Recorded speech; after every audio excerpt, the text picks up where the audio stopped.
Bom dia, primeiro ano. Estamos aqui de novo, né? Na nossa aula hoje de interpretação do texto.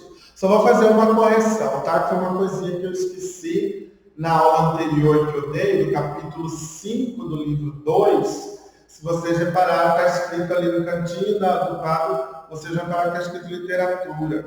Que o professor está tendo que gravar tanta aula, está ficando meio desorientado, tá? Mas aquela aula é de gramática, livro 2, capítulo 5, de gramática. Só isso, tá? Para quem aí ficou meio, não é literatura não, é gramática. E hoje nós vamos ter nossa aula de interpretação, também no livro 2, capítulo 5, e hoje uma aula bem simples, algo que vocês já conhecem muito bem, que é o sentido denotativo e o sentido conotativo das palavras. Esse meio que a gente transita para poder entender, né, para poder nos comunicar, aliás, coisas que nós já fazemos muito bem. Às vezes a gente só não presta atenção um pouquinho, né, e fica meio perdido. Só que antes de lembrar desses dois sentidos, vamos lembrar de algumas coisas necessárias. Nossas palavras, principalmente na língua portuguesa, elas são polissêmicas. O que significa polissemia, que vocês estão vendo aqui? Poli significa vários, semia de semi, significado. Olha a aula que nós tivemos anteriormente, né? Aqui nós temos duas raízes, né, de origem estrangeira. Esse vai ser o nosso assunto da aula, do capítulo 6. Né? Poli, semi, de onde que vem a palavra e tudo mais. Polissemia significa isso, vários significados. Ou seja, toda palavra da nossa língua, ela tem vários significados. Isso gera ambiguidade. O que é ambiguidade? É um outro prisma da nossa língua. A ambiguidade é aquilo que tem dois sentidos. Às vezes proposital, às vezes por erro, mas ela provoca esses dois sentidos, essas duas maneiras de entender. Tudo isso por quê? Devido ao sentido de palavra. Né? A palavra, ela tem dois sentidos básicos. Sentido denotativo e sentido conotativo. A denotação e a conotação. Isso vem do quê? Vem da passagem do tempo, da adequação das línguas, das mudanças que a língua sofre, das variedades diferentes. Olha, no Brasil, nós já estudamos isso, variedade linguística. Quantas maneiras de falar, quantos significados, quantas palavras diferentes para uma mesma coisa. Tudo isso vem daí, desses dois sentidos bem básicos. Primeiro vamos aprender o que é essa denotação e essa conotação.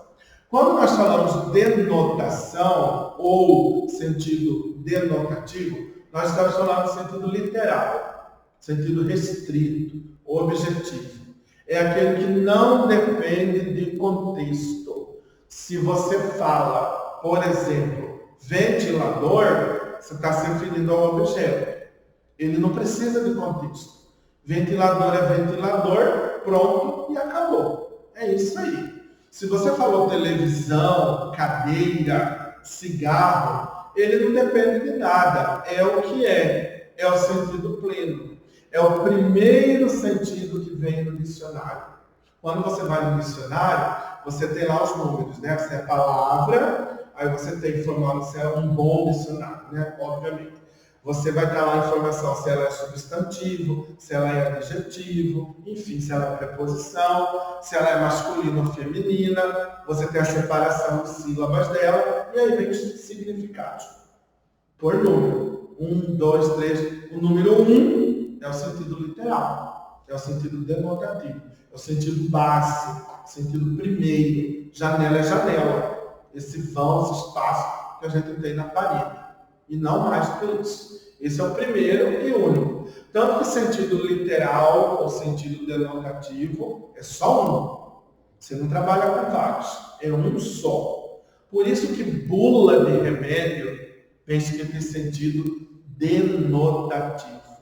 As palavras são exatas. Você não pode ter palavra que dê margem a um outro entendimento, que ali você está lidando com uma droga, com um possível veneno. Então, tudo tem que ser muito pensado para ser colocado ali. Vocês já pensaram por que numa bula de remédio tem escrito posologia e não simplesmente maneira de usar, jeito de fazer. O que é essa palavra tão colada, né?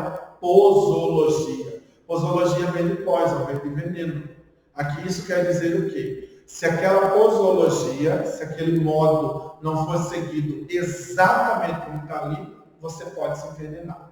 E daí a bula já avisa. Então a bula de remédio é um dos exemplos de textos denotativos, do início ao fim. Ali você não vai ter sentido figurado.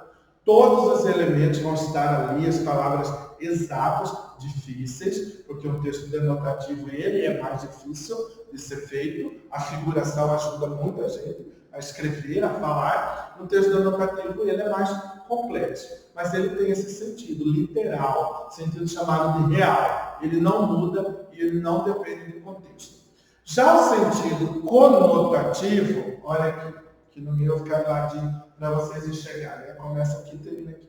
Sentido conotativo quer dizer o quê? É como vocês estão vendo aqui. É o sentido figurado, contextual. O que é sentido contextual?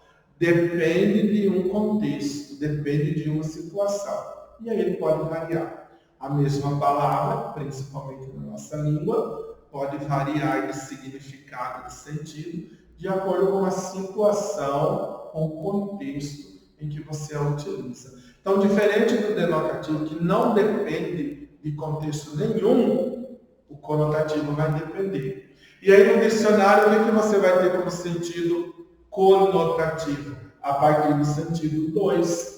Tem palavras que você vai ver lá os números, tem 3, 4, 5, 10, 12, 20. Os bons dicionários, inclusive, trazem a frase. Além da explicação do sentido, vem uma frase aplicada para você entender melhor.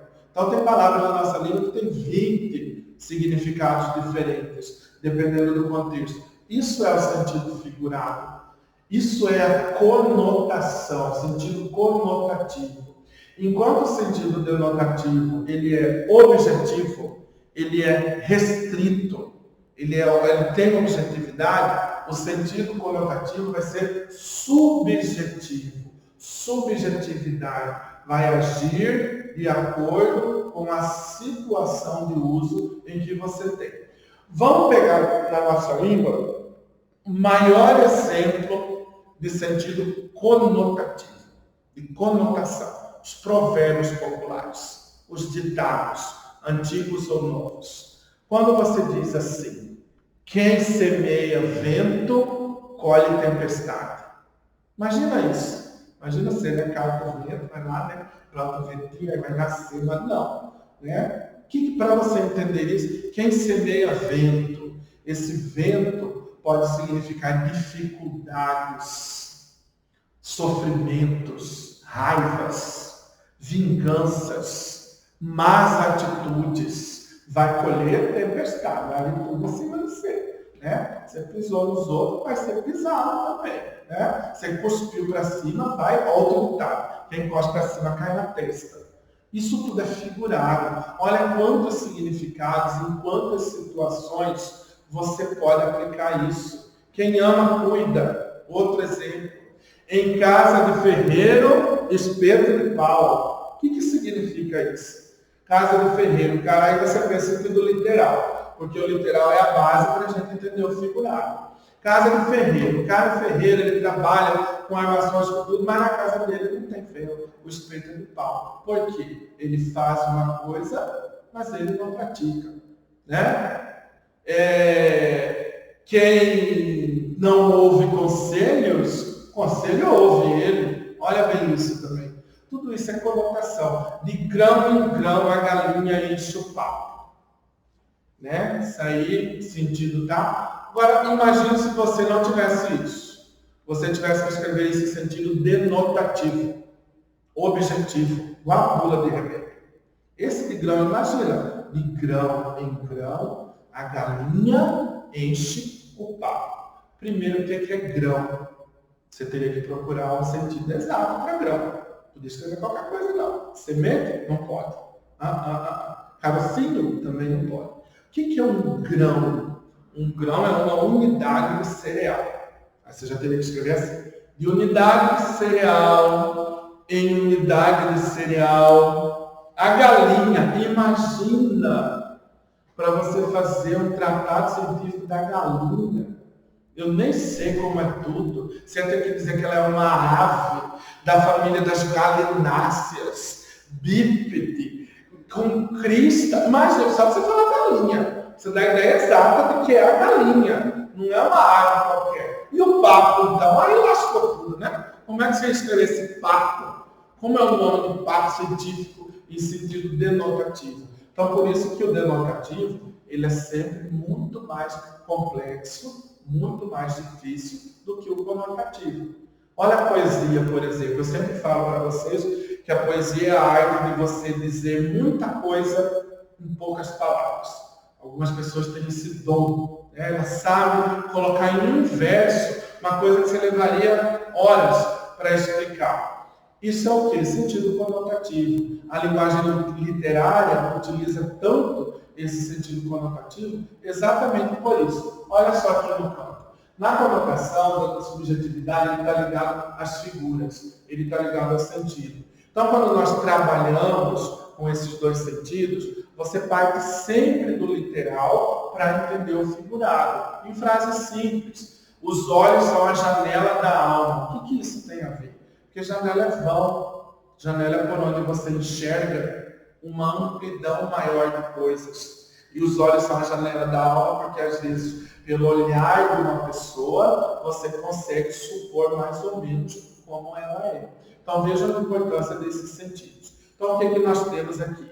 Denotação, sentido real, literal, objetivo, preciso, independente de contexto. Denotativo é o que é. Igual o Alberto Caio e o Fernando Pessoa. É o que é. Um topo é um topo, não tem uma conversa. Acabou. Conotativo, subjetivo, figurado, dependente de um contexto. A cada situação que você usa a palavra, ela vai ter um sentido novo. Certo? Bom, crianças, é isso, né? Esse assunto de hoje foi bem tranquilo, é bem simples. Atividade aqui, né, a do livro, fazer aí no decorrer da semana essas atividades, tanto as de sala quanto as propostas, e até a nossa próxima aula. Abração para vocês.